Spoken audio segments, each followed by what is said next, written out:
этот месяц я, например, ждал с наступлением месяца Раджаб, вот как я скажу.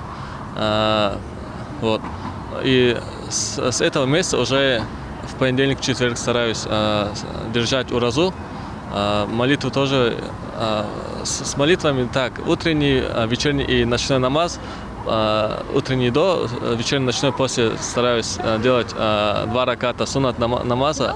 Вот такая подготовка, скажем так, есть. Но и еще одно, я не умею читать Коран, но сейчас со следующей недели, иншаллах, начну заниматься.